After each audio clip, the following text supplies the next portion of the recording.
Hi hello ARMYs welcome back to my channel portal to BTS world. So இன்றைக்கி வந்துட்டு நம்ம மிருதனின் மனம் வந்த தென்றலையோட ஃபஸ்ட்டு எபிசோட் நேற்று போட்டிருந்தேன், ஈவினிங் அப்லோட் பண்ணியிருந்தேன். ஸோ அதை பார்க்காதவங்க போய் பார்த்துட்டு வந்துடுங்க. அதோட கண்டினியூவேஷன் தான் இப்போ நம்ம பார்க்க போகிறோம். ஸோ நீங்கள் அதை பார்க்காம இதை பார்த்திங்கன்னா உங்களுக்கு கண்டிப்பாக புரியாது. ஸோ அதை போய் பார்த்துட்டு வந்துடுங்க. உங்களுக்கான லிங்க்கை நான் டிஸ்கிரிப்ஷனில் கொடுத்துருக்கேன். ஸோ நீங்கள் போய்ட்டு அதை பார்த்துட்டு வந்துடுங்க. லாஸ்ட் எபிசோடில் நான் எதோட முடிச்சிருப்பேன் அப்படின்றத ஷார்ட்டாக சொல்லிவிட்டு ஸோ நம்ம இந்த ஷார்ட்குள்ளே போயிடலாம். ஸோ லாஸ்ட்டாக நான் எதோட முடிச்சிருந்தேன் அப்படின்னா, நீங்கள் நிலா பாப்பா கூட விளையாடிட்டு இருந்திருப்பீங்க. ஸோ விளையாடி முடிச்சுட்டு அந்த இடத்துல ஒரு கரேஜ் மாதிரி இருந்திருக்கும். ஸோ அந்த இடத்துல போய் நீங்கள் ஒளிஞ்சிருந்துருப்பீங்க. அப்போ உங்களுக்கு குரூப் ஆஃப் கேர்ள்ஸ் வந்து அடற மாதிரி சவுண்ட் கேட்டிருந்துருக்கும். ஸோ நீங்கள் அது என்னென்னு போய் எட்டி பார்க்க அங்கே இருக்க கேர்ள்ஸ் எல்லாருமே அடித்த மாதிரி அவங்களுக்கு நிறைய காயம் அங்கங்கே இருந்துருக்கும். ஸோ அவங்க எல்லாருமே அழுதுகிட்டே நம்ம ஜின் ஹீரோவை பார்த்துட்டு கையெடுத்து கும்பிட்டுட்டு ஏதோ கெஞ்சிட்டு இருக்க மாதிரி உங்களுக்கு தெரிஞ்சிருந்திருக்கும். ஸோ நான் அந்த சினாரியோவில் இருந்து அப்படியே நான் கண்டினியூவேஷன் பண்ணுறேன். ஸோ வாங்கடா இப்போ நம்ம டைரெக்டாக ஸ்டோரிக்குள்ளே போயிடலாம். இப்போது அங்கே இருக்க சில பொண்ணுங்களை பார்த்துட்டு நீங்கள் கிட்டே போகிறீங்க. அவங்க கிட்டே போனால் தான் தெரியுது அவங்க எல்லாருமே ஜின்னுக்கிட்ட நன்றி சொல்லிகிட்ருக்காங்க, கெஞ்சிட்டு இல்லை. நீங்கள் நினச்சது ரொம்ப ரொம்ப தப்பு. இப்போது அவங்க பார்த்துடலாம், சீன் பார்க்கலாம்.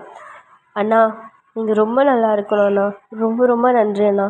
உங்களால் தான் இங்கே நாங்கள் இப்போ உசுரோடு இருக்கோம். எங்கள் கற்பும் எங்ககிட்ட பத்திரமா இருக்குது. நீங்கள் நல்லா இருக்கணும். நீங்கள் மட்டும் அந்த நல்ல கரெக்டான நேரத்துக்கு நீங்கள் வரலன்னா எங்களோட லைஃப் எப்படி போயிருந்துருக்குன்னே எங்களுக்குள்ள நினச்சி கூட பார்க்க முடியலண்ணா. ரொம்ப நன்றி அண்ணா அப்படின்னு சொல்லிட்டு சொல்கிறாங்க. உங்களுக்கு ஒன்றுமே புரியல, இங்கே என்ன நடக்குது அப்படின்ற மாதிரி பார்த்துட்டே இருக்கீங்க.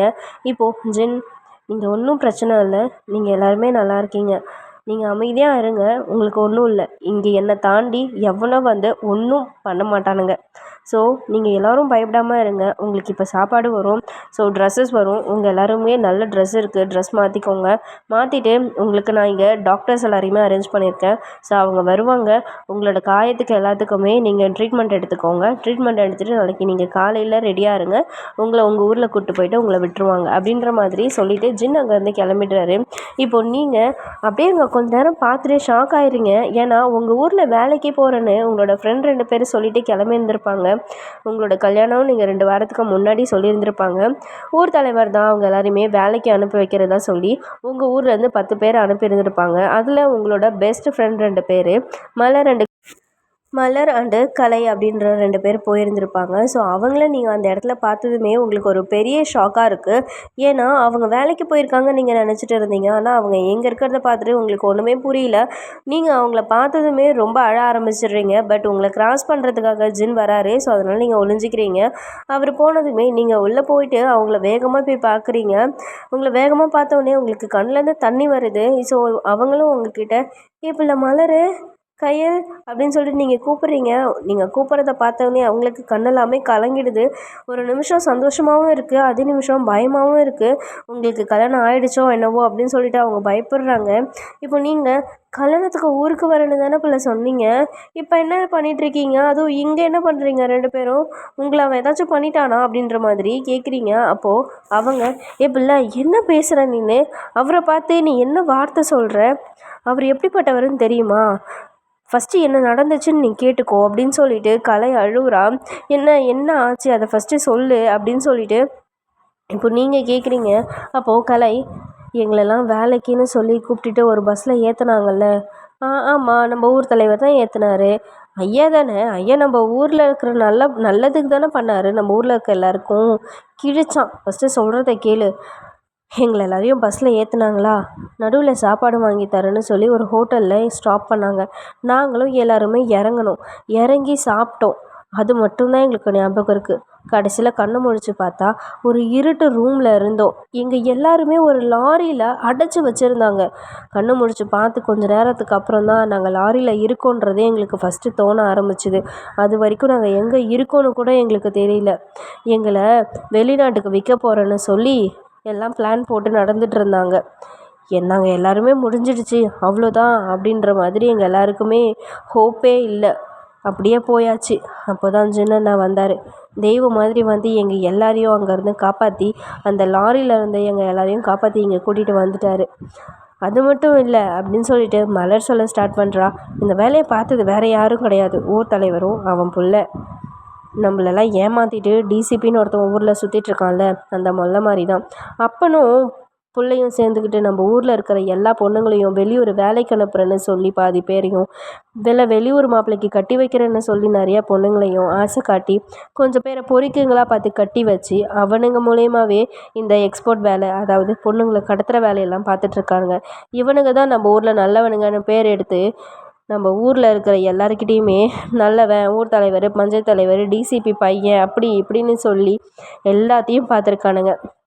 இந்த மொல்ல மாதிரிங்களால் நம்ம ஊரில் நிறையா பொண்ணுங்களோட வாழ்க்கை கெட்டு போய் அழிஞ்சு போயிருந்திருக்கு.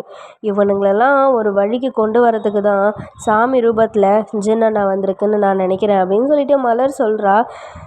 இது எல்லாத்தையுமே கேட்டு உங்களுக்கு லைட்டாக கஷ்டமாக இருக்குது, கவலையாகவும் இருக்குது. இப்போது நீங்கள் சரி எங்களை விடு, நான் உங்களை பற்றி தான் நினச்சிட்டு இருந்தோம். நீ அவனை கல்யாணம் பண்ணிட்டியா? இது என்ன தாலி இருக்குது, கண்டிப்பாக நீ கல்யாணம் பண்ணிட்டியா? அவன்கிட்ட இருந்து ஜின்னண்ணா உன்னை கடத்தி திரும்ப தூக்கிட்டு வந்துட்டாரா அப்படின்னு சொல்லிட்டு கேட்குறாங்க. அப்போது நீங்கள் ஒரு குழந்த மாதிரி அழுதுட்டு என்னெல்லாம் நடந்துச்சோ அது எல்லாத்தையுமே நீங்கள் கரெக்டாக சொல்லிகிட்டே வரீங்க. அப்போ நீங்கள் ஹேய், நீ ரொம்ப புண்ணியம் பண்ணியிருக்க தெரியுமா? நல்ல வேலை அவன்கிட்ட நீ மாட்டி உன் வாழ்க்கை சின்னப்பின்னமாக ஆயிடுமோன்னு சொல்லி நானும் மலரும் எவ்வளோ கஷ்டப்பட்டுட்டு இருந்தோம் தெரியுமா? நல்ல வேலை கொலசாமி மாதிரி வந்து அந்த அண்ணன் தான் உன் வாழ்க்கையை காப்பாற்றிடுச்சு, எங்களோட வாழ்க்கையும் இப்போ காப்பாற்றிடுச்சு. நல்ல வேலை அந்த கருப்பனே ஜின்னண்ணா ரூபத்தில் தான் நம்மக்கிட்ட வந்து சேர்ந்துருக்கான் போல் அப்படின்னு சொல்லிட்டு மலரும் கலையும் உங்களை பார்த்து சொல்கிறாங்க. உங்களுக்கு ஒரு நிமிஷம் ஒன்றுமே புரியல, என்னடா நடக்குது இங்கே அப்படின்ற மாதிரி பார்த்துக்கிறீங்க. ஸோ அவங்க சொல்கிறது எல்லாமே உங்களுக்கு புரியுது. ஒரு கட்டத்துக்கு மேலே நீங்கள் அதை அண்டர்ஸ்டாண்ட் பண்ணிக்க ஸ்டார்ட் பண்ணுறீங்க. இப்போது அட பைத்தியக்கார சிறுக்கி, உன் புத்தி இருக்கே இந்த பிள்ளை வயனே, நம்ம கொலசாமிக்கு பொண்டாட்டி ஆகிட்ட புரியுதா? இதுக்கப்புறம் சந்தோஷமாக இருக்கிற வேலையை பாரு. இங்கே பாரு, ஒன்றும் இல்லை 2 இல்லை, மொத்தம் 100 பொம்பளை பிள்ளைங்க புரியுதா? இவ்வளோ பேர் வாழ்க்கையை காப்பாற்றி கொடுத்த தெய்வம் தான் ஜின்னண்ணா. நீ இனிமேல் அவர்கிட்ட இப்படிலாம் நடந்துக்காத அப்படின்னு சொல்லிட்டு அவங்களும் நல்ல பிள்ளை மாதிரி இருக்கணும் அப்படின்ற மாதிரி உங்ககிட்ட சொல்லிட்டு சின்னதாக ஒரு ஹக் கொடுத்துட்டு டாக்டர்ஸ் வந்துடுவாங்க, நாங்கள் போய் எங்கள் உடம்ப காமிச்சிக்கிறோம், அங்கங்கே அடித்து காயமாக இருக்குது அப்படின்ற மாதிரி 2 பேரும் சொல்லிட்டு போயிடுறாங்க அங்கேருந்து. இப்போ நீங்கள் அப்படியே பொறுமையாக உங்களோட வேர்ல்டில் இப்போ இல்லை, நீங்கள் என்னென்னமோ யோசிக்கிறீங்க. ஃபஸ்ட்டு ஸ்டார்டிங் நடந்துலேருந்து இப்போ வரைக்கும் அப்படியே ஒரு ஸ்க்ளாஷ் மாதிரி உங்களுக்கு வந்து போகுது. இப்போ நீங்கள் அப்படியே கீழே குனிஞ்சு பார்க்குறீங்க, உங்கள் கழுத்தில் அந்த மஞ்சள் கலர் தாலி மட்டும் தொங்குது. ஸோ அதை எடுத்து நீங்கள் கட்டிமாக கையில் வச்சுக்கிறீங்க. வச்சுட்டு என்னோடய வாழ்க்கையே காப்பாற்றின தெய்வம் நீதானா அப்படின்ற மாதிரி அதை பார்க்குறீங்க. பார்த்துட்டு அதை கண்ணில் எடுத்து ஒத்திக்கிறீங்க. ஒத்திட்டு இப்போ நீங்கள் ஜின்னை நினச்சி பார்க்குறீங்க. உங்களுக்கு ஒரு மாதிரி ஒரு பெரிய அன்பும் மரியாதையுமே அவர் மேலே வருது. இப்போ அன்றைக்கி நைட்டு அவர் தூங்குறதுக்காக எப்பயும் போல் வராரு. நீங்கள் ஆனால் தூங்கலை, கண்ணை முடிச்சுட்டு சும்மா படுத்துட்டு தான் இருக்கீங்க. கண்ணை மூடிட்டு தான் இருக்கீங்க. கொஞ்சம் நேரத்துக்கு அப்புறம் அவரும் நல்லா தூங்கிடுறாரு. நீங்கள் அவரையே திரும்பி பார்க்குறீங்க. கொஞ்சம் அழகாக தெரிகிறாரு. இவ்வளோ நாள் உங்களுக்கு ராட்சச மாதிரி தெரிஞ்ச ஒரு மனுஷன் இப்போ என்னமோ புதுசாக கடவுள் மாதிரியும் ரொம்ப அழகாகவும் நீங்கள் அவரை பார்க்குறீங்க. ஒரு கிரிமினலாக பார்த்துருந்துருப்பீங்க இவ்வளோ நாளாக, ஆனால் இப்போது உங்களை ரொம்ப ரசித்து பார்க்குறீங்க. புருஷன் அப்படின்ற மாதிரி பார்த்துட்டு ரொம்ப உங்களுக்கு பெருமையாகவும் இருக்குது. ஏன்னா 100 பொண்ணுங்களோட வாழ்க்கையை காப்பாற்றிருக்காருல்ல. ஸோ நீங்களும் ரொம்ப பெருமையாக வேறு பார்க்குறீங்க. இப்படியே கொஞ்ச நாள் போகுது. நீங்கள் டெய்லி அவரை பார்க்குறது அதே மாதிரி போயிட்டுருக்கு. உங்கள் 2 பேருக்குமே அதிகமாக கான்வர்சேஷன் கிடையாது. இப்போ ஒரு நாள் நீங்கள் தூங்கிட்டு இருக்கும்போது நினச்சி பார்க்குறீங்க, சின்ன வயசில் நீங்கள் உங்கள் தாத்தா கிட்ட ஒரு நாள் கேட்டிருப்பீங்க. ஸோ அதுதான் நம்ம பார்க்க போகிறோம். தாத்தா, நான் பெரிய பொண்ணானதும் எனக்கு யாரு கூட கல்யாணம் பண்ணி வைப்ப? என் பேத்திக்கு இப்போவே கல்யாண ஆசை வந்துடுச்சா? உன்னை நம்ம ஊரை கருப்பன் இருக்கான்ல, அந்த கருப்பனுக்கு தான் உனக்கு கல்யாணம் பண்ணி வைப்பேன் அத்தா அப்படின்னு சொல்லிட்டு சொல்கிறாரு. என்ன சொல்லுத? கருப்பனா எப்படி கட்டிப்பான் அப்படின்னு சொல்லிட்டு கேட்குது அந்த குழந்தை. நீங்கள் தான். ஏன்னா உங்களுக்கு தெரியும் சாமி வந்து யாரையும் கல்யாணம் பண்ணிக்காத அப்படின்றது தெரியும். அப்போ உங்கள் தாத்தா, இல்லைடா தங்கம், எவன் ஒருத்தன் ஒரு பொண்ணோட கற்பையும் மானத்தையும் அவன் வீட்டு சொத்தாக நினச்சி பாதுகாக்கிறானோ, காவல் தெய்வமாக நிற்கிறானோ, அவன் தான் கருப்பசாமி. அப்படி ஒருத்தனை தான் உனக்கு கட்டி வைப்பேன். சரி தாத்தா, அப்போ நான் அந்த கருப்பனையே கட்டிக்கிறேன் அப்படின்னு சொல்லிட்டு நீங்கள் சொல்லியிருந்திருப்பீங்க. ஸோ தாத்தா சொன்ன மாதிரி இப்போ நீங்கள் ஒரு கருப்பனையே கட்டிக்கிறீங்க அப்படின்ற மாதிரி நினச்சி உங்களுக்கு ப்ளஷ் ஆகுது. ப்ளஷ் ஆகிட்டு நீங்கள் பொறுமையாக அவர்கிட்ட போகிறீங்க. கிட்ட போயிட்டு இதெல்லாமே நினச்சி பார்த்து ஒரு சின்ன ஸ்மைல் பண்ணுறீங்க. ஸ்மைல் பண்ணிவிட்டு அப்படியே உங்களுக்கு டியர்ஸும் வருது. இப்போது கொஞ்ச நாள் அப்படியே போகுது. இப்போ அதே மாதிரி ஒரு நாள் நைட்டு தூங்கிட்டு இருந்திருப்பீங்க. அப்போ உங்களுக்கு ஜின்னை பார்க்கவே ரொம்ப ஆசையாக இருக்குது. ஏன்னா இப்போ நீங்கள் புருஷன் ஃபீலிங்கில் பார்க்க ஸ்டார்ட் பண்ணிட்டீங்க. இப்போ நீங்கள் பொறுமையாக அவர்கிட்ட போகிறீங்க. லிப்ஸில் கிஸ் பண்ணலான்னு உங்களுக்கு தோணுது. பட் கிஸ் பண்ண போகும்போது டக்குன்னு அந்த இடத்துல இருந்து டைவர்ட் ஆகி ஃபோர்ஹெட்டில் ஒரு கிஸ் பண்ணுறீங்க. கிஸ் பண்ணிவிட்டு அவர் நல்லா தூங்கி இருந்திருப்பாரு. ஸோ அதனால் நீங்கள் அவர் பக்கத்துலேயே படுத்துக்கிறீங்க. அப்போது உங்களுக்கு திரும்பி நீங்கள் அவரோட சீக்ஸை பார்க்குறீங்க. உங்களுக்கு ரொம்ப ஆசையாக இருக்குது. ஸோ அவரோட சீக்ஸ்லேயும் ஜென்டலாக ஒரு முத்தம் கொடுக்குறீங்க. அப்படின்னு கொடுத்துட்டு நீங்கள் அப்படியே அமைதியாகவே படுத்துக்கிறீங்க. நெக்ஸ்ட் டேலேருந்து நீங்கள் வேறு மாதிரி சேஞ்ச் ஆகிடுறீங்க. நீங்கள் கீழே இறங்கி போகிறீங்க. ஸோ ஷாலு இருக்காங்க. ஷாலு வந்து கிச்சனில் இருந்துகிட்ருக்காங்க. உங்களையே பார்த்துட்டே இருக்காங்க. அவங்களுக்கு ஒரு பெரிய ஷாக். ஏன்னா நீங்கள் வகுடுலெல்லாம் குங்குமம் வச்ச மாதிரி இருக்குது. நீங்கள் அப்படியே பூஜை ரூம்குள்ளே போகிறீங்க. பூஜை ரூம் பார்த்தா அதில் விளக்கேற்றுறீங்க. எல்லாமே பண்ணுறீங்க. எல்லாமே பண்ணிவிட்டு சாமிக்கிட்ட இந்த படையல் காமிப்பாங்கள்ல, அது பேர் என்ன கற்பூரம் காமிப்பாங்கள்ல. ஸோ கற்பூரமெல்லாம் காமிக்கிறீங்க. காமிச்சிட்டு உங்கள் மாங்கல்யத்துலேயும் பொட்டு வைக்கிறீங்க. உங்களோட வகுட்லேயும் பொட்டு வைக்கிறீங்க. ஸோ எல்லாேருக்கும் எடுத்துகிட்டு போயிட்டு காமிக்கிறீங்க. காமிக்கிறோன்னே அவங்களும் எல்லாருமே எடுத்து சாமி கும்பிட்றாங்க. கும்பிட்டுட்டு இப்போது ஷாலினி, என்னடிமா இப்படி ஒரு மாற்றம் கேட்டால் அப்படின்னு சொல்லிட்டு கேட்குறாங்க. உங்களுக்கு ஒரே வெக்கமாக வருது. அதெல்லாம் ஒன்றும் இல்லைக்கா, என் வாழ்க்கையோட அர்த்தத்தையே இப்போ தான் நான் புரிஞ்சுக்கிறேன்னு நினைக்கிறேன் அப்படின்னு சொல்லிட்டு சொல்கிறாங்க. இப்போது ஷாலினி, ரொம்ப சந்தோஷமாக இருக்குது. எங்கே என் அண்ணனோட வாழ்க்கை இப்படி போயிடுமோன்னு நினச்சிட்டே இருந்தேன். ஒரு காலத்தில் பல கனவுகளோடு இருந்தவன், ஆனால் இப்போது இப்படி இருக்கான் தெரியுமா அப்படின்ற மாதிரி அந்த ஷாலு அழுகுறாங்க. இப்போ உங்களுக்கு ரொம்ப கஷ்டமாயிடுச்சு. என்னமோ நடந்திருக்குன்றது உங்களுக்கு புரியுது. நீங்கள் அக்கா என்ன சொல்கிறீங்க? அவருக்கு என்ன ஆச்சு? அவரோட லட்சியம் தான் என்ன? எனக்கு புரியல. ஒரு நாள் பார்த்தா எனக்கு வேறு மாதிரி தெரிகிறாரு. இப்போ பார்க்க ஒரு குழந்த மாதிரி எனக்கு ஃபீல் ஆகுறாரு. ஒரு சில டைமில் தெய்வம் மாதிரி ஃபீல் ஆகுது. அவருக்கு என்ன தான் பிரச்சனை? உண்மையாகவே அவர் யார் தான்? எனக்கு அவரை பற்றி எதுவுமே தெரியல. ஏன் எனக்கு எதுவுமே தெரியல? ஒருவேளை நான் தெரிஞ்சுக்கணுன்னு விருப்பப்படாமல் நீங்களாம் நினைக்கிறீங்களா? ஆனால் எனக்கிட்ட சொன்னால் தானே எனக்கு தெரியும் அப்படின்னு சொல்லிட்டு கேட்குறா. ஸோ ஷாலினியும் அவங்களோட ஒரு குட்டி ஃப்ளாஷ்பேக்கை சொல்கிறாங்க. ஸோ இப்போ நம்மளும் சேர்ந்து இந்த ஃப்ளாஷ்பேக்குள்ளே போகலாம். இப்போது ஷாலினி சொல்ல ஸ்டார்ட் பண்ணுறாங்க. அண்ணனுக்கு சின்ன வயசில் ஒரு 6-7 வயசு இருந்திருக்கும். அப்போ தான் அவனோட அப்பா அம்மா ஆக்சிடெண்ட்டில் இறந்துட்டாங்க. ஆனால் அதுக்கப்புறம் அவர் அனாதை இல்லத்துக்கு வந்துடுறாரு. ஸோ அங்கே எங்கள் அம்மா தான் இன்சார்ஜ். அதோட பேர் அன்னை இல்லம்னு நாங்கள் வச்சுருந்தோம். அங்கே தான் அவர் இருந்தார். எனக்கு அண்ணனை விட 6 வயசு நான் சின்ன பொண்ணு. ஆனால் அண்ணன் எங்கள் எல்லார் மேலேயுமே உசிரையே வச்சுருக்கோம். அதுக்கு ரொம்ப சந்தோஷமாக இருக்கணும்னு ஆசை. அது ரொம்ப நல்லா படிக்கும் தெரியுமா? எங்கள் அண்ணனுக்கு கலெக்டர் ஆகணுன்றது தான் ஆசை. ரொம்ப ஹாப்பியாக இருப்பான். சாஃப்டான டைப்பு. அவனுக்கு கோபமே அவ்வளோவும் வராது தெரியுமா? துருன்னு இருப்பான். எனக்கு அந்த அண்ணனை ரொம்ப பிடிக்கும். ஆனால் அப்படின்னு சொல்லிட்டு ஒரு நிமிஷம் அமைதியாக இருக்கா. இப்போ நீங்கள் ஆனால் என்ன ஆச்சு? ஆனால் அவள் ஏன் இப்போ இப்படி மாறியிருக்காரு? எனக்கு புரியல. ப்ளீஸ் என்கிட்ட சொல்லுங்கக்கா அப்படின்னு சொல்லிட்டு நீங்கள் கேட்குறீங்க. சரி சொல்கிறேன், நீ அவன்கிட்ட இதை பற்றி கேட்டுறாத. அப்போ அவனுக்கு 20 வயசு இருக்கும். ஃபைனல் இயர் படிச்சுட்டு இருந்தான். ஒரு நாள் எங்கள் ஆசிரமத்துக்கு ஒரு சிலர் வந்தாங்க. போலீஸ், வக்கீல், கொஞ்சம் அரசியல்வாதிங்க, அப்புறம் நிறையா பேர். எல்லோரும் வந்து எங்ககிட்ட இந்த இடத்த கேட்டாங்க. நாங்கள் கொடுக்க முடியாதுன்னு சொன்னோம்.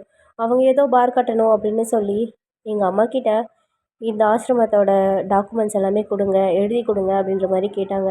ஆனால் அங்கே நூற்றுக்கணக்கான பேர் இருந்தோம். அவங்க எல்லாருக்கும் போடுறதுக்கும் தங்குறதுக்கும் வேறு வழி கிடையாதுன்னு சொல்லிட்டு எங்கள் அம்மா தரலை. எங்கள் அம்மாவுக்கு ஜின்னண்ணன் தான் ரொம்ப ஹெல்ப்ஃபுல்லாக இருந்தான். அவனும் அதை தரமாட்டோன்னு சொல்லி ரொம்ப எதிர்த்தோம். இதனால் அவங்களுக்கு காண்டேறிடுச்சு. ஒரு நாள் ஒரு 3 மணி இருக்கும்னு நினைக்கிறேன். அப்போது நான் வந்து 10th படிச்சுட்டு இருந்தேன். ஸோ அண்ணனுக்கும் காலேஜில் ஸ்பெஷல் கிளாஸ், எனக்கும் 10th ஸ்பெஷல் கிளாஸ் முடிச்சுட்டு வந்து பார்த்தா எங்கள் அம்மா வெளியில் நின்றுட்டுருந்தாங்க. எங்களுக்கு ஒரே ஷாக். என்னென்னு பார்த்தோன்னா அந்த அண்ணன் எல்லாமே தீ பிடிச்சி எரிஞ்சிட்டு இருந்துச்சு. அவ்வளோ கோவம் எங்கள் அண்ணனுக்கு. அப்போ வந்த கோவத்தை இதுக்கு முன்னாடி நான் பார்த்ததே இல்லை. ஒரு நாள் ஃபுல்லாக அந்த ரோட்லேயே உட்காந்துருந்தோம். அதுக்கப்புறம் நானும் அழுதுகிட்டே இருந்தேன். ஆனால் அண்ணன் ஒன்றுமே பேசலை. பெரிய பூகம்பமே வெடிக்க போகுது அப்படின்ற மாதிரி நான் நினச்சிட்டு இருந்தேன். ஆனால் அண்ணன் எதுவுமே பேசலை. பேயறிஞ்ச மாதிரி அப்படியே நின்றுட்டு இருந்தான். சடன்னு என்னை கூட்டிகிட்டு போயிட்டு ஒரு ஹாஸ்டலில் விட்டுட்டு, ஷாலினிமா நீ எங்கே இரு, இப்போ என்கிட்ட ஏன் எதுக்குன்னு ஒன்றும் கேட்காத, கொஞ்ச நாளில் நானே வந்து அவனை கூட்டிகிட்டு போகிறேன் அப்படின்னு சொல்லிட்டு போயிட்டான். அதுக்கப்புறம் நான் அவனை பார்க்கல. அவன் எனக்கு காலேஜில் மட்டும், நான் இப்போ 10th படிச்சுட்டு இருந்தேன். ஆனால் அவன் காலேஜில் போயிருக்கான் அப்படின்னு நான் நினச்சிட்ருந்தேன். ஆனால் அவன் காலேஜ் ஹாஸ்டல்லையும் இல்லை. ஒரு 7 மாதம் கழித்து என்கிட்ட வந்தான். ஆனால் ஆளே மாறி போயிருந்தான் தெரியுமா? நான் இப்போ இப்போ நான் அப்போ எப்படி இருந்தான்னு சொல்லணும், அந்த மாதிரி இல்லை. அதுக்கு பதில் வேறு மாதிரி இருந்தான். அந்த குழந்தை சிரிப்பு, சந்தோஷமான முகம் எதுவுமே இல்லை தெரியுமா? எல்லாமே மாறி போயிடுச்சு. அங்கே அவன் போய் இப்படி அநியாயம் பண்ண எல்லாரையுமே பிளான் பண்ணி எந்த ஆதாரமுமே இல்லாமல் தீர்த்து கட்டிட்டான். அந்த மினிஸ்டர், அந்த போலீஸ், அந்த வக்கீல் யாருமே இல்லை, எல்லாமே க்ளோஸ். அது மட்டும் இல்லை, இவங்களெல்லாம் போட்டு தள்ளுறதுக்கு ரொம்ப ஹெல்ப்ஃபுல்லாக இருந்தவங்க அந்த ஊர் மக்கள் தான். அவங்களால பாதிக்கப்பட்ட மக்கள் ஒரு சிலர் தான் எங்கள் அண்ணனுக்கு ஹெல்ப் பண்ணாங்க. அது மட்டும் இல்லாமல் இந்த மினிஸ்டரோட இல்லீகல் பிஸ்னஸ் எல்லாத்தையுமே ஒழிச்சு கட்டிட்டான். போலீஸ்காரனுங்களுக்கு கூட டவுட் வராத அளவுக்கு அவன் எல்லாத்தையுமே பர்ஃபெக்டாக முடிச்சுட்டு அந்த மக்கள் சில பேர் ஜின்னண்ணனுக்கு ரொம்ப ஹெல்ப் பண்ணியிருந்தாங்கல்ல, அவங்க ஒரு சிலர் இப்போ அண்ணனுக்கு பாடி கார்ட்ஸாக கூட இருக்காங்க. அதில் என் புருஷனும் ஒரு ஆள், தயாங். அவர் வேறு யாரும் கிடையாது. டெக்னிக்கலான ஹெல்ப் எல்லாமே அவர் தான் பண்ணிகிட்ருக்காரு எங்கள் அண்ணனுக்கு. ஏன்னா அவங்க அப்பா வந்து யூஎஸ்ஏல ஒரு பெரிய ஐடி கம்பெனியில் சிஇஓ. இங்கே சென்னைக்கு ஒரு தடவை கான்ஃபரன்ஸ்க்காக வந்திருந்தப்போ ஜின் அண்ணா கிட்டே வந்து அவருக்கு ஒரு ஹெல்ப் கிடச்சிருந்துச்சு. ஸோ ஜின்னை பற்றி அவருக்கு எல்லாமே தெரிய வந்துச்சு. ஸோ தயாங்கும் ஃப்ரெண்ட்ஸ் மூலயமா ஜின்னை பற்றி எல்லாமே தெரிஞ்சுக்கிட்டு இவ்வளோ நல்லது பண்ணுற மனுஷனுக்கு ஏன் நாம் ஹெல்ப் பண்ணக்கூடாதுன்னு யோசிச்சார். லைக் ஜின்னோட ரைட் ஹேண்ட்னே என் புருஷன் தானே வச்சுக்கோங்க. அந்த அளவுக்கு இவனுக்கு ஒன்றுனா அவன் விட மாட்டான், அவனுக்கு ஒன்றுனா இவன் விட மாட்டான். 2 பேரும் அந்தளவுக்கு திக் ஃப்ரெண்ட்ஸ் ஆகிட்டானுங்க. லைக் எங்கள் அண்ணனோட ரைட் ஹேண்டே என் புருஷன் தான் அந்தளவுக்கு. இப்போது மினிஸ்டர் பிஸ்னஸ் தனியாக மொத்தமாகவே எல்லா பிஸ்னஸையுமே மொத்தமாக எங்கள் அண்ணனோட கைக்குள்ளே வந்துடுச்சு. அவனுக்கு இந்த பொம்பளை சோக்கு பண்ணுறதுலாம் சுத்தமாக பிடிக்காது. இப்படி தான் ஒரு மக்கள் துணையோட அவன் ஒரு மாஃபியா கிங்காக மாறிட்டான். கலெக்டர் ஆகணும் அப்படின்ற கனவு எல்லாமே மூட்டை கட்டி தூக்கி போட்டுட்டான். ஏன்னா இப்போ அவனுக்கு தெரிஞ்சு போச்சு, நம்ம வந்து பவரில் இருந்து இதெல்லாம் சாதிக்க முடியாது அப்படின்றது அவன் தெரிஞ்சுக்கிட்டான். அதனால தான் அவனுக்குன்னு ஒரு தனி கவர்மெண்ட், அவனுக்குன்னு தனி பீப்புளை அவனே உருவாக்கிக்கிட்டான். இப்போ அவனோட கவர்மெண்ட்டில் அவன் வைக்கிறது மட்டும்தான் சட்டம். ஸோ இந்த மாதிரி மாறிட்டான். அதுக்கப்புறம் கொஞ்ச நாள் நான் படித்து முடித்த வெளியே வந்தேன். தயாங்கை பார்த்தேன். பார்த்தோன்னே எனக்கு பிடிச்சிருந்துச்சு. நான் அண்ணன்கிட்ட சொன்னேன். அண்ணன் எனக்கு மேரேஜ் பண்ணி வச்சுட்டான். ஸோ இப்படி தான் என்னோடய அண்ணனோட ஃப்யூச்சர் மாறுச்சு அப்படின்னு சொல்லிட்டு பொறுமையாக சொல்கிறாங்க. அதுக்கப்புறமா அண்ணா மாஃபியானா மற்ற பொறிக்கு மாதிரிலாம் இல்லை தெரியுமா? எங்கள் அண்ணன் இல்லம் பேரில் அறக்கட்டளை ஸ்டார்ட் பண்ணான். எங்களுக்கு உதவுற மாதிரி நிறைய காரியம் எல்லாமே பண்ணான். ட்ரக்ஸு, பொண்ணுங்க இது எல்லாத்தையுமே கட் பண்ணிட்டான். பொண்ணுங்க பாதுகாப்பாக இருக்கணும் அப்படின்னா எங்கள் அண்ணனோட கவர்மெண்ட்டில் மட்டும்தான் முடியும். இப்போ இந்தியாவில் நிறைய பேர் உதவியோட பட் பாசத்துக்கு ஏங்கி போகிற அண்ணன் தான் எங்கள் அண்ணன். இந்த 13 வருஷமாக இந்த பாசத்துக்காக ஏங்கி போயிருக்கான். வெளி உலகத்துக்கு இவன் பண்ணுற நல்லது ரொம்ப தெரியாது. யாருக்கிட்டேயும் போக மாட்டான், யாருக்கிட்டேயும் பழக மாட்டான், யாருக்கிட்டேயும் பேச மாட்டான். ஏன்னா அது அவனோட பலகீனமாக ஆயிடுமோ அப்படின்றது அவனுக்கு ஒரு பயம். அதனால தான் என்ன தயாங்க கூட நிலாக்கிட்ட கூட அவ்வளோ பேச மாட்டான். ஏன்னா அவனை கூட எல்லாருமே கடத்தி வச்சுட்டு பிளாக்மெயில் பண்ணுவாங்க அப்படின்ற மாதிரி அவன் எல்லாருமே யூஎஸ்ஏல வச்சுருக்கான். எப்பயாவது இந்த மாதிரி வந்து 2 days 1 weeks அந்த மாதிரி தங்கிட்டு நாங்கள் போயிடுவோம் அப்படின்னு சொல்லிட்டு இந்த ஃப்ளாஷ்பேக்கை ஷாலினி சொல்லி முடிக்கிறான். இதை கேட்டு நீங்கள் ரொம்ப கஷ்டப்படுறீங்க. ஏன்னா கலெக்டர் ஆகணும் அப்படின்னு நினச்சிட்டு இருந்தேன் என் புருஷன் இப்போ இப்படி மாஃபியாவாக இருக்கார், எல்லாம் இந்த பொம்பளை பொறுக்கிங்க இப்படி மாற்றிட்டானுங்க அப்படின்ற மாதிரி நீங்கள் ரொம்ப ஃபீல் பண்ணுறீங்க. இப்போ நீங்கள் ஷாலோட கையை ஹோல்ட் பண்ணி அக்கா இனி நீங்கள் ஃபீல் பண்ணாதீங்க, அவருக்கு நான் இருக்கேன், நான் தான் அவருக்கு எல்லாமே. நீங்கள் பாருங்கள், கண்டிப்பாக அவர் சந்தோஷமாக இருப்பார், நானும் அவரும் ரொம்ப சந்தோஷமாக இருப்பேன் அப்படின்னு சொல்லிட்டு நீங்கள் ஒரு ஹோப் கொடுக்குறீங்க. ஷாலுக்கு இதை கேட்டதுமே ரொம்ப சந்தோஷமாக இருக்குது. இப்போது நெக்ஸ்ட் டே உங்களை கூட்டிகிட்டு போகிறதுக்காக டிசிபி வந்துடுறான். அப்போது ஜின்னு அவளை உள்ளுக்குள்ளே வருத்தத்தோடையும் உங்களை அவன் கூட அனுப்பி வைக்கிறாரு. இப்போ ஷாலு நீலாலாம் ரொம்ப அழுகுறாங்க. ஏன்னா நீங்கள் அவங்க கூட ரொம்ப க்ளோஸாக இருந்திருப்பீங்க. வீக்கு என்ன சொல்கிறதுன்னு தெரியல, எதுவும் சொல்லவும் முடியல. நீங்கள் அவரை திரும்பி பார்த்துட்டே போகிறீங்க. ஒரு கட்டத்துக்கு மேலே வெளியில் போகும்போது உங்களால் ஜின்னை விட்டு போக தோணலை, முடியலை. அப்போது டிசிபியை விட்டுட்டு நீங்கள் ஜின் பக்கம் ஓடி வரீங்க. ஓடி வந்து ஜின்னை கட்டி பிடிச்சிட்டு என்னால் நீங்கள் இல்லாமல் இருக்க முடியாது, ப்ளீஸ் என்னை போக சொல்லாதீங்க அப்படின்ற மாதிரி நீங்கள் அவரை ஹோல்ட் பண்ணிக்கிறீங்க டைட்டாக. நீங்கள் தானே எனக்கு தாலி கட்டினீங்க, அப்போ நான் உங்கள் பொண்டாட்டி, நீங்கள் தான் என் புருஷன், நான் உங்கள் கூட தான் இருப்பேன் அப்படின்ற மாதிரி நீங்கள் சொல்லி அழறீங்க. இப்போது ஜின்னுக்கு என்ன பேசுகிறதுனே புரியல. ஆனால் அதை அக்செப்டும் பண்ணிக்க முடியாமல் அமைதியாக இருக்கார். அப்போது டிசிபி வேகமாக உங்கள் கையை பிடிச்சிட்டு அடிக்க வரான். ஏய், நீ ஏன் பொண்டாட்டி, என்ன தானே கல்யாணம் பண்ணிக்கிறதா இருந்து, அவன் உன்னை என்ன தாலி மட்டும் தானே கட்டினா, வேறு எதாவது பண்ணிட்டானா என்ன, ஏன் அவன் பணத்தில் மயங்கி போயிட்டியா அப்படின்ற மாதிரி உங்களை ஒரு மாதிரி கொச்சை பேசுகிற மாதிரி பேசுகிறாரு. இப்போது தெயாங்க்கு செம்மக்கவும், ஏன்னா அங்கே என்னெல்லாம் நடந்ததுன்றது தெயாங்க்கு தெரியும். ஸோ தெயாங் பின்வாட்டமாக போயிட்டு ஒரே மிதி தான். ஸோ அங்கே இருக்க பாடி கார்ட்ஸ் எல்லாருமே வந்து அந்த டிசிபியை பிடிச்சி இழுத்துட்டு போகிறாங்க. இப்போது ஜின் உங்களை மேலே இழுத்துட்டு ரூமுக்கு போகிறாரு. போயிட்டு நீங்கள் அவர் உங்களை வாலில் அப்படியே பின் பண்ணுறாரு. பின் பண்ணிவிட்டு, இதோ பார், சும்மா இந்த சென்டிமெண்ட் மயிரெல்லாம் என்கிட்ட வேணாம், புரியுதா? அவன் கூட வாழ விருப்பம் இல்லைன்னா சொல்லு, இங்கேயே ஒரு ஹாஸ்டலாக பார்த்து சேர்த்து விடுறேன், அங்கே நீ போய் சேர்ந்து என்ன கர்மம் வேணால் பண்ணித்தொலை. ஆனால் இந்த காதல் கத்திரிக்காய்லாம் எனக்கு பிடிக்காது, ஒழுங்கு மரியாதையாக இருந்துக்கோ அப்படின்னு சொல்லிட்டு உங்களை ரொம்ப ஹர்ட் பண்ணுற மாதிரி பேசிடுறாரு. பேசிட்டு எங்கேயும் போகக்கூடாதுன்னு இருக்கேன் அப்படி தானே என்னை விட்டு அப்படின்னு சொல்லிட்டு யோசிக்கிறாரு. இப்போ நீங்கள் ஆமாம் ஜென், நான் உங்களை விட்டு எங்கேயும் போக மாட்டேன், போகக்கூடாதுன்னு தான் இருக்கேன் அப்படின்னு சொல்லிட்டு சொல்லிடுறீங்க. இப்போ அவரால் ஒன்றுமே பேச முடியல. உங்களை அப்படியே பார்த்துட்டு, இத்தனை நாள் இப்படி பேசாதவ என்ன இப்படி பேசுகிறா அப்படின்ற மாதிரி பார்த்துட்டு அந்த இடத்துலேருந்து போயிடுறாரு. இப்போ அப்படியே 2 days போகுது. ஸோ 2 daysல நிலா, டே, ஷாலு அப்படின்னு எல்லாருமே யூஎஸ்ஏ கிளம்பிடுறாங்க. நெக்ஸ்ட் டேல இருந்து நீங்கள் ஒரு மதர்லி கேர் கொடுக்க ஸ்டார்ட் பண்ணுறீங்க. லைக் அவருக்கு சமைக்கிறது, தூங்கும்போது தலைக்கோதி விடுறது, காலையில் காஃபி போட்டு கொடுக்குறது, ட்ரெஸ் அயன் பண்ணி கொடுக்குறது, அவருக்கு வேணுன்றது எல்லாத்தையுமே மார்னிங் டு நைட் வரைக்கும் எல்லாமே நீங்கள் தான் பண்ணுறீங்க. எப்பயாவது ஏதோ ஒரு ஃபைட்டில் அடிபட்டுருச்சுன்னா அந்த மாதிரி சுச்சுவேஷன் வந்தால் கூட நீங்கள் அவருக்கு ஃபஸ்ட் எய்ட் பண்ணுறீங்க. ரொம்ப கேர் பண்ணி பார்த்துக்கிறீங்க. ஆனால் இதுக்கு எதுக்குமே நம்மளோட ஜின் ரியாக்ட் பண்ணவே கிடையாது. ஏன்னா அவர் தான் ரூடாச்சு. எப்பயும் போல் அவர்கிட்ட, நீ ஏன் இதை பண்ணுற, நீ எதுக்கு இதை பண்ணுற, எனக்கு இது வேண்டாம், நீ பண்ணுறது பிடிக்கல, எனக்கு இது வேண்டாம், உன்னை யார் இதெல்லாம் பண்ண சொல்கிறா, நீ ஏன் இந்த வீட்டில் சும்மா கம்மு மாதிரி ஒட்டிகிட்ருக்க அப்படின்ற மாதிரி உங்களை நிறையா வேர்ட்ஸ் எல்லாமே சொல்லி அப்போது ஹர்ட் பண்ணிகிட்டே இருக்கார்.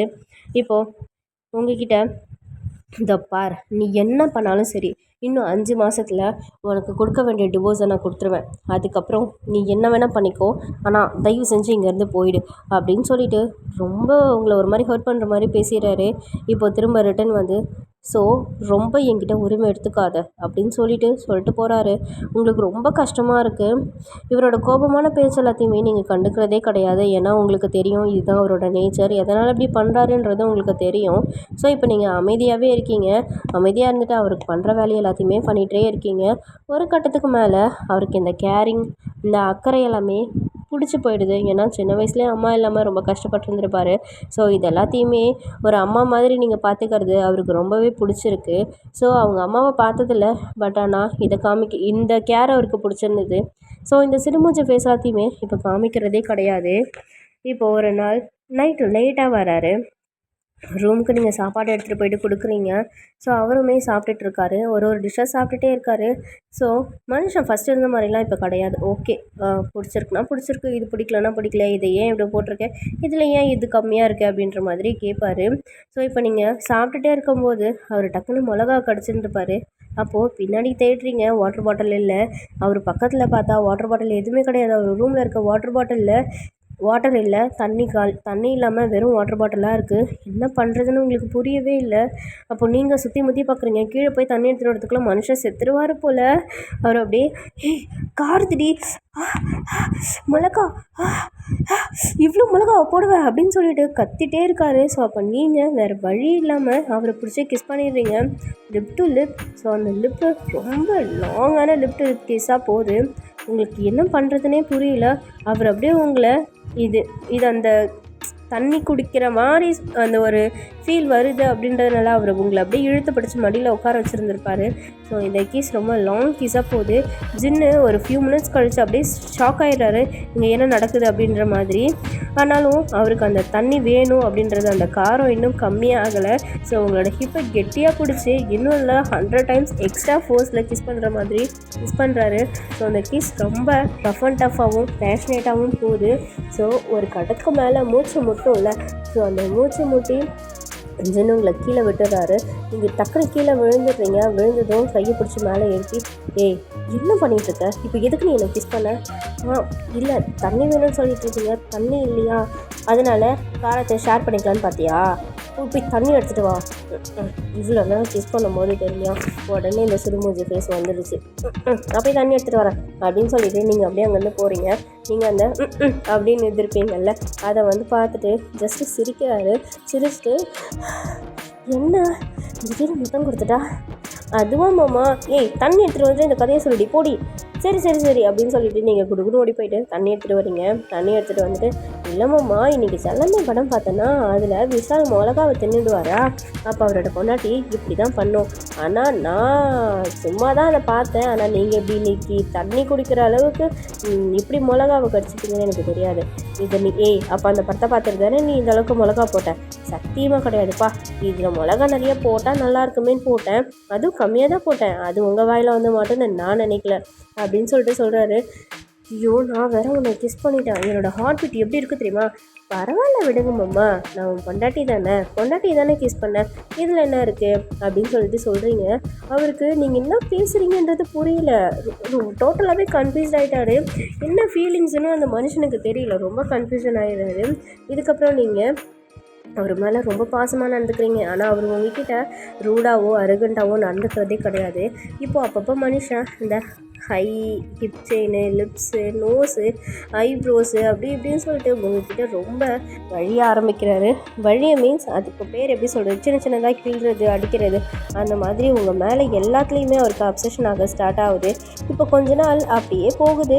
நீங்கள் அப்பப்போ கிஸ் பண்ணுறது, டக்குனு தெரியாமல் திரும்பும்போது லிப் டு லிப் கிஸ் அடிக்கிறது, நைட்டு தூங்கும்போது ஒன்றா தூங்குறது, அந்த மாதிரி ஒரு சில விஷயங்கள்லாம் உங்களுக்குள்ள நடக்குது.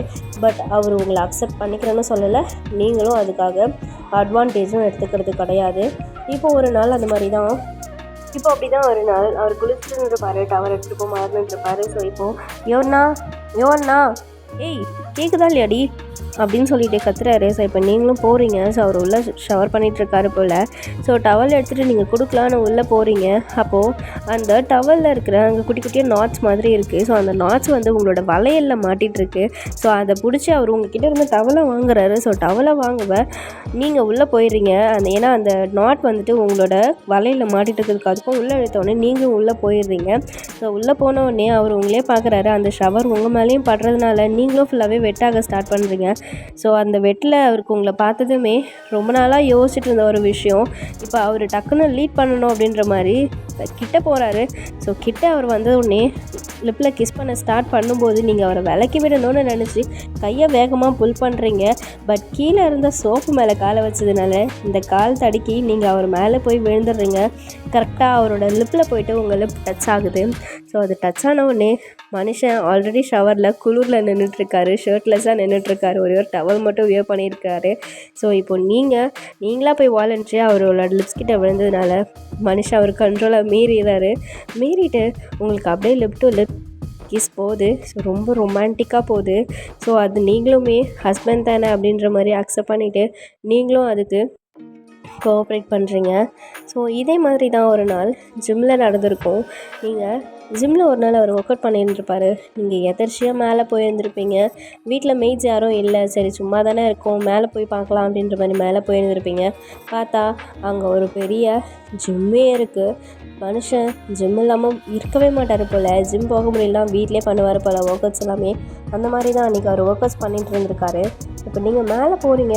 மனுஷன் பார்த்தா பின்வாட்டமாக திரும்பி உட்காந்துட்டு ஏதோ புஷ்அப்ஸ் மாதிரி எடுத்துகிட்ருக்காரு போல். இப்போ நீங்கள் அவர்கிட்ட போகிறீங்க. உங்களுக்கு பார்க்கவே ஒரு மாதிரியாக இருக்குது. ஆல்ரெடி அந்த மனுஷன் அங்கங்கே ஸ்வெட்டில் இருக்கார். நீங்கள் அப்படியே போயிட்டு பேக் ஹக் பண்ணிக்கிறீங்க. உங்களுக்கு என்ன தோணுச்சுன்னு தெரியல, பேக் ஹக் பண்ணிட்டு செம்மையாக அழறீங்க. என்ன ஆச்சு அப்படின்ற மாதிரி திரும்பி என்ன அப்படின்றாரு. ஒன்றும் இல்லை அப்படின்னு சொல்லிட்டு செம்மையாக இருக்கீங்க, ஹாட்டாக இருக்கீங்க அப்படின்னு சொல்கிறீங்க. அவருக்கு ஒன்றுமே புரியல. இதுக்கு அழுத அப்படின்ற மாதிரி கேட்குறாரு. இல்லை நான் வேற ஒரு விஷயத்துக்காக அழுதேன். ஆனால் இப்போ உங்களை பார்க்க உண்மையாகவே எனக்கு என்னென்னமோ பண்ணணும்னு தோணுது மாமா அப்படின்னு சொல்கிற மாதிரி நீங்கள் அவரை பிடிச்சி இழுக்கிறீங்க.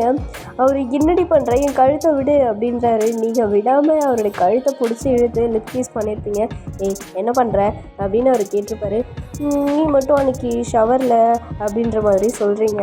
அப்போது அதை ஞாபகப்படுத்தாத, அப்போனா நான் கிஸ் பண்ணுறதை நீ வாங்கிக்கணும் அப்படின்னு சொல்லிட்டு நீங்கள் எழுத்து கிஸ் பண்ணுறீங்க. ஸோ அவருமே உங்களை ரொமான்டிக்காக கிஸ் பண்ணுறாரு. கிஸ் பண்ணிவிட்டு அந்த ஜிம்மில் லைட்டாக எல்லையே மீற ட்ரை ஆகுது. அப்போ டக்குன்னு அவர் இல்லை இதில் நமக்கு தப்பு அப்படின்ற மாதிரி இங்கேருந்து போ, இதுக்கு இங்கே வந்தேன், இனிமேல் இங்கெல்லாம் வராத புரியுதா, போ போ போ போ அப்படின்னு சொல்லி தெரிஞ்சுறாரு. உடனே நீங்கள் என்னதான் இந்த மனுஷனுக்கு புரியுதா இல்லையா, எப்போ வேண்டாம் உனக்கு என்னோடய ஃபீலிங்ஸ்லாம் புரியும், உனக்கு எதுவும் வராதாடா ஐயோ அப்படின்னு சொல்லிட்டு நீங்கள் அந்த இடத்துலேருந்து கிளம்புறீங்க. இப்படியே ஒரு நாள் கொஞ்ச நாள் இதே மாதிரியே போயிட்டே இருக்குது. அப்போது ஒரு நாள் நீங்கள் வீட்டில் கிச்சனில் இருந்துகிட்ருக்கீங்க. ஒருத்தி வேகமாக கதவை திறந்துட்டு வரா. உங்களை பார்த்து ஒரு ஸ்மிர்க்கோட நேராக ஜின்னோட ரூமுக்கு தான் போகிறா. நீங்களும் அங்கே என்ன நடக்குது, யார் இவ அப்படின்ற மாதிரி மேலே போகிறீங்க. இவன் நேராக போயிட்டு நம்மளோட ஜின் மடியில் தான் உட்கார்றா. அவள் பேர் கைரா. அவள் வேறு யாரும் இல்லை, நம்ம ஜின்னோட ஆப்போசிட் லீடரோட பொண்ணு. அவள் நம்மளோட ஜின்னை 5 வருஷமாக ஒன்ஸாக லவ் பண்ணிகிட்ருக்கான். இப்போது அவள் போயிட்டு மேலே உட்காந்துட்டு, என்ன பேபி யாரையோ ஒருத்தி கூட்டிகிட்டு வந்து வச்சுருக்கியாமே, கேள்விப்பட்டேன், அதான் யார் என்னென்னு பார்த்துட்டு போகலான்னு வந்தேன். ஓ அதுவா, அது ஒரு இன்சிடெண்ட்டில் நடந்த விஷயம் சரியா. அவள் இன்னும் ஒரு 5 மந்தில் டிவோர்ஸ் பண்ணிட்டு நம்ம மேரேஜ் பண்ணிக்கலாம் ஓகேவா அப்படின்ற மாதிரி சொல்கிறாரு. அவளுக்கு ஒன்றுமே புரியல, உங்களுக்கு ஒன்றுமே புரியல, பட் அவளுக்கு எல்லாமே புரியுது. அவள் வேறு யாரும் கிடையாது. அவள் இந்த மாதிரி நான் சொல்லிட்டேன் முன்னாடியே, டாட்டர் அந்த ஆப்போசிட் யங் லீடரோட டாட்டர் அப்படின்னு சொல்லிட்டு. இவள் மேலே ஒரு டவுட் இருக்குது. ஏன்னா இவளும் அவங்க அப்பாவுக்கு ஹெல்ப் பண்ணுறாளா அப்படின்றது. இவளை கல்யாணம் பண்ணிக்கிட்டா அவங்க அப்பனோட மொத்த பிஸ்னஸும் டீட்டெயில்ஸ் இவருக்கு வந்துடும் அப்படின்றதுக்காக தான் ஒன்ஸராக லவ் பண்ணுற மாதிரி இவரும் ஆக்ட் பண்ணியிருந்திருப்பார். ஸோ அதனால தான் அவர் அப்படி அவர்கிட்ட சொல்லியிருப்பார். ஆனால் நீங்கள் இது எதுவுமே தெரியாமல் அங்கேருந்து ஓடி போயிட்டு உங்கள் ரூமில் படுத்துட்டு ரொம்ப அழுகுறீங்க. அப்போ இவ்வளோ நாள் நடந்தது எல்லாமே என்ன, அப்போ அவருக்கு என்னை சுத்தமாகவே பிடிக்கலையா அப்படின்ற மாதிரி ரொம்ப ஹர்ட் ஆகுறீங்க. நீங்கள் அங்கேருந்து ஓடி போனது எதுவுமே அவருக்கு தெரியாது. நீங்கள் அதை கேட்டதுமே அவருக்கு தெரியவே தெரியாது. இப்போது நீங்கள் நினைக்கிறீங்க அவருக்கு நம்ம கூட வாழவே இஷ்டம் இல்லை போல், நாம் தான் அவரை விரும்புகிறோம், ஆனால் அவர் எதுவுமே விரும்பலை, நம்மளை பிடிக்கல போல். நம்மளை எப்படி பிடிக்கும், நாமளே ஒரு பட்டிக்காடு, அவர் எவ்வளோ பெரிய மாஃபியா, அவரை பார்த்தாலே எத்தனை பேர் பயப்படுறாங்க, நாமெல்லாம் ஒரு ஆளா அப்படின்ற மாதிரி உங்களுக்கு தோணுது. நீங்கள் ரொம்ப ஃபீல் பண்ணுறீங்க, அழறீங்க. ஆனால் உங்களால் அதை எக்ஸ்போஸ் பண்ண முடியல.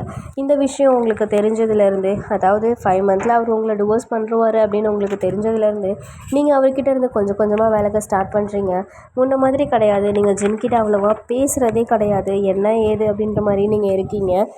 அப்போ ஒரு நாள் உங்கள் வீட்டில் மாவியர்ஸ் எல்லாமே சேர்ந்து பார்ட்டி மாதிரி ஒரு விஷயம் நடக்குது. அப்போ அந்த இடத்துக்கு நீங்களும் போயிருந்திருப்பீங்க. பட் ஆனால் நீங்கள் பெருசாக யார்கிட்டையும் பேசலை. நீங்கள் அந்த சம்பவம் நடந்ததுலேருந்து உங்களோட மெய்ட் கூட தான் நீங்கள் எப்போவுமே படுத்து தூங்குற மாதிரி இருக்குது. நீங்கள் அவர்கிட்ட அதிகமாக போகிறதே கிடையாது. பட் அவர் இது எல்லாத்தையுமே ரொம்ப மிஸ் பண்ணிகிட்டே இருந்திருக்காரு. இப்போது இந்த பார்ட்டி நடக்குது. ஸோ இந்த பார்ட்டிக்கு அந்த கைராவும் வந்திருப்பான். ஸோ அவன் என்ன பண்ணுறான்னா, நீங்கள் ஒரு ஸ்விம்மிங் பூல் கிட்டே நின்றுட்டு இருந்திருப்பீங்க தனியாக. ஸோ அவள் உங்களை அந்த ஸ்விம்மிங் பூலில் தள்ளி விட்டுருந்துருப்பான். லிட்ரலி அதே இடத்துல நம்மளோட ஜின் ஸ்மோக் பண்ணுறதுக்காக லைட்டாக ஸ்விம்மிங் பூல் கிட்ட வந்திருப்பார். அவர் உங்களை பார்த்துட்டு சட்டன்னு உங்களை அங்கேருந்து காப்பாற்றிடுறாரு. ஸோ நீங்களும் மூச்சு திணறலோடு இருக்கீங்க. மூச்சு திணறலோடு இருந்து உங்களுக்கு மூச்சே வரலை. ஸோ அவர் என்ன பண்ணுறாருன்னா ஒரு ரூமுக்கு தூக்கிட்டு போயிட்டு அங்கே சிபிஆர் கொடுக்குறாரு. அப்போ நீங்கள் டக்குன்னு கண்ணை திறந்து பார்க்குறீங்க. உங்களை சுற்றி எல்லாமே இருக்கிறத பார்த்துட்டு உங்களுக்கு ஒரு மாதிரி எம்பாரசிங் ஆகுது. எம்பாரசிங் ஆனது நீங்கள் அங்கேருந்து குடுகுடுன்னு உங்களோட ரூமுக்கு ஓடிடுறீங்க. அதாவது நீங்கள் மெய்ட்ஸோட தங்குற அந்த ரூமுக்கு போயிடுறீங்க. ஸோ ரூமுக்கு போயிட்டு நீங்கள் படுத்துட்டு அழுதுகிட்டே இருக்கீங்க. உங்களுக்கு ஒரு மாதிரி இருக்குது. அங்கே நடந்த விஷயத்தில் தான் யோசிக்க உங்களுக்கு ஒரு மாதிரி இருக்குது. இன்னும் 5 மந்தில் அவர் நமக்கு டிவோர்ஸ் கொடுத்துருவாருன்றதை நீங்கள் நினச்சிட்டே இருக்கீங்க. அப்படியே இப்போ நேராக பாத்ரூம்குள்ளே போகிறீங்க. பாத்ரூமில் நீங்கள் ஷவரை ஆன் பண்ணி விட்டுட்டு நீங்கள் அப்படியே கீழே 2 காலையும் கட்டிக்கிட்ட மாதிரி அழ ஆரம்பிச்சிடுறீங்க. இப்போது அப்படியே நம்ம ஜின்னை பார்த்தா ஜின்னு உடனே கேமரா ரூம்குள்ளே போகிறாரு. அங்கே என்னென்ன நடக்குது, யார் இந்த வேலையை பார்த்தா அப்படின்ற மாதிரி சிசிடிவி செக் பண்ணுறாரு. ஸோ அந்த இடத்துல கைரா தான் இப்படி பண்ணுறான்றது அவருக்கு தெரியுது. ஸோ நேராக வராரு. ஸோ அங்கே பார்ட்டி நடந்துகிட்ருக்க இடத்துல டேரெக்டாக போயிட்டு கைரா முன்னாடி நின்று ஒரே ஒரு கன் எடுக்கிறாரு. ஒரே ஒரு பட்டுன்னு போட்டுடுறாரு. So Kaira spot out. என்னடி நினச்சிட்ருக்க, உன் அப்பனை பற்றி தெரிஞ்சுக்கணுன்றதுக்காக மட்டும்தான் உன் கூட சும்மா நடிச்சிட்டு இருந்தேன். இப்போது உன் அப்பனை பற்றி ஃபுல் டீட்டெயில்ஸ் எனக்கு வந்துடுச்சு. இனிமேல் உன் ஹெல்ப்பு தேவையே கிடையாது. போ, நேராக ஹெல்லுக்கு போ. நீ பண்ண ஒரு விஷயத்துக்கு கூட நல்லா ஹெவனுக்கு போக முடியாது. நீ வெறும் ஹெல்க்கு போகிறதுக்கு மட்டும்தான் லாக்கி. போய் அங்கே சரி. யார் பொண்டாட்டி மேலே கையை வச்ச? அவள் ஏன் பொண்டாட்டி. இங்கே இருக்க ஒவ்வொருத்தருக்கும் சொல்கிறேன், என் பொண்டாட்டி மேலே கையை வச்சிங்க அடுத்து நீங்கள் உயிரோடு இருப்பீங்க. ஆனால் உங்கள் உடம்பு இருக்காது உயிரோடு இருக்கிறதுக்கு. புரியுதா அப்படின்ற மாதிரி சிங்கம் மாதிரி அந்த இடத்துல நின்று கத்துறாரு. கத்திட்டு இப்போ நேராக உங்களை தான் தேடி ஓடி வராரு. நீங்கள் உங்களோட ரூமை ஓப்பன் பண்ணி பார்த்தா அந்த இடத்துல நீங்கள் இல்லை. பட் ஆனால் அந்த ஷவர் சவுண்ட் மட்டும் கேட்குது. மனுஷன் நேராக ஷவருக்குள்ளே வராரு. நீங்கள் அந்த இடத்துல கட்டிட்டு உட்காந்து அழுதுட்ருக்கீங்க. அவர் உங்ககிட்ட பொறுமையாக வந்து நீங்கள் கட்டிகிட்ருக்க அந்த 2 காலையும் முன்னாடி இழுத்து விடுறாரு. இழுத்துட்டு அவர் உங்கள் மடியில் படுத்த மாதிரி உங்களோட ஸ்டொமக் கிட்ட கரெக்டாக அவரோட வயிறை வச்சு கட்டி பிடிச்சிக்கிறாரு. பிடிச்சிட்டு ஏன்டி இப்படி பண்ண, ஏன் ஏன் அங்கேருந்து ஓடி வந்துட்டேன், அங்கே என்ன நடக்குதுன்றது ஏன் நீ பார்க்கல, விடுங்க, நான் ஏன் அங்கே பார்க்கணும், நான் தான் இன்னும் கொஞ்ச நாளில் இங்கேருந்து போகிறேன்ல, நீங்கள் தான் எனக்கு 5 மந்த்தில் டிவோர்ஸ் கொடுத்துட்டு அந்த பொண்ணை கல்யாணம் பண்ணிக்க போகிறீங்கல்ல, போங்க, இப்போ ஏன் இங்கே வந்தீங்க, நீங்கள் போய் அவளே கல்யாணம் பண்ணிக்கோங்க, கடைசியில் நீங்களும் எல்லாரும் மாதிரியும் தான் என்னை யூஸ் பண்ணிக்கிட்டீங்கல்ல. ஓ, முன்ன சொன்ன மாதிரி உங்கள் டிமாண்ட்லாம் முடிஞ்சோடனே என்னை விட்டுறேன்னு சொன்னீங்கல்ல, அப்போது விட்டுருந்துருப்பீங்க. நான் தான் போகலல்ல, நான் தான் அவர் கூட போகாமல் நீங்கள் தான் வேணும்னு நினச்சிட்டேன். அப்போ உங்களுக்கு நான் தேவை கிடையாதுல்ல, நான் தான் உங்களை தப்பாக நினச்சிட்டேன் ஜென். ஐம் சாரி, நான் போயிடுறேன், என்னை விட்டுருங்க. 5 மந்த் கழிச்சு டிவோர்ஸ் கொடுக்குறேன்னு சொன்னீங்கல்ல, அது வரைக்கும் நான் இங்கே உங்கள் கூட சந்தோஷமாக இல்லைனாலும் தூரமாக இருந்து உங்களை ரசிச்சுக்கிறேன், உங்களை பார்த்துக்கிறேன். அதுக்கு மேலே உங்களை யார் பார்த்துப்பான்னு எனக்கு தெரியல. சாரி, கைரா பார்த்துப்பாங்கல்ல அப்படின்ற மாதிரி நீங்கள் இவர்கிட்ட தேம்பிகிட்டே அழுதுகிட்டே சொல்கிறீங்க. இப்போ அவர் டக்குன்னு உங்களை அப்படியே லிப் டு லிப் கிஸ் பண்ணிடுறாரு. நீங்களும் கிஸ் பண்ணுறீங்க, ஹஸ்பண்ட் தானே அப்படின்ற மாதிரி நீங்களும் அக்செப்ட் பண்ணிக்கிறீங்க. அவர் உங்ககிட்ட ரொம்ப லாங் கிஸ் போனதுக்கப்புறமா உங்களை அங்கங்கே கிஸ் பண்ணி கடிக்கிறாரு. கடிச்சிட்டு இங்கே பார் அப்படின்னு சொல்லிட்டு நடந்த விஷயம் எல்லாத்தையும் சொல்கிறாரு. அவங்க அப்பா ஒரு பெரிய ட்ரக் டீலர், அதுவும் இல்லாமல் இந்த பொம்பளை கடத்தலில் அவருக்கும் எல்லாமே இருந்துச்சு. அதனால தான் அவளுக்கும் அவங்க அப்பாவுக்கும் இதில் என்ன லிங்க் இருக்குதுன்னு கண்டுபிடிக்க நான் அவள் கூட சும்மா லவ் பண்ணுற மாதிரி இருந்தேன். ஆனால் அவளுக்கும் எனக்கு இது வரைக்கும் எதுவுமே நடந்துக்கிட்டது கிடையாது. நான் அவளை இன்ஃபேக்ட் அதிகமாக பார்த்துக்கிட்டது கூட கிடையாது, ஃபோனில் பேசுகிறதோட சரி. இப்போது அவளும் செத்துட்டா. இவ செத்த அடுத்த நிமிஷமே அங்கே அவங்க அப்பா விற்க வச்சுருந்தா ஃபுல் ட்ரக்ஸோடு சேர்த்து அவங்க அப்பாவையும் கொளுத்திட்டான்.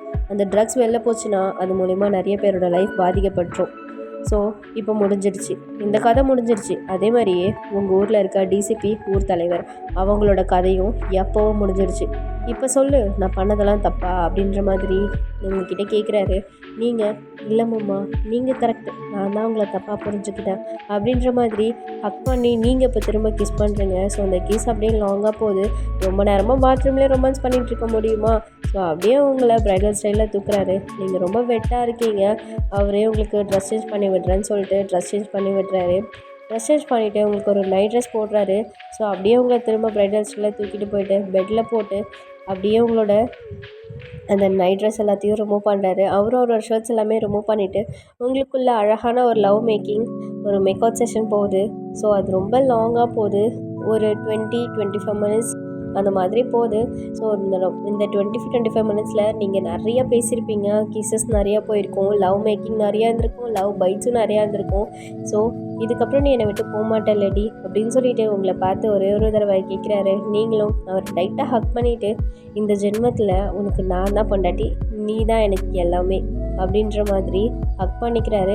நீயும் எனக்கு எல்லாமே அப்படின்னு அவர் உங்களை பார்த்து சொல்லிவிட்டு அப்படியே பேஷனட்டாக உங்களோட ஹெட்டில் ஒரு கிஸ் பண்ணுறாரு. கிஸ் பண்ணிவிட்டு நீங்கள் 2 பேருமே ஹக் பண்ணி டைட்டாக ஹக் பண்ணிவிட்டு தூங்குறீங்க.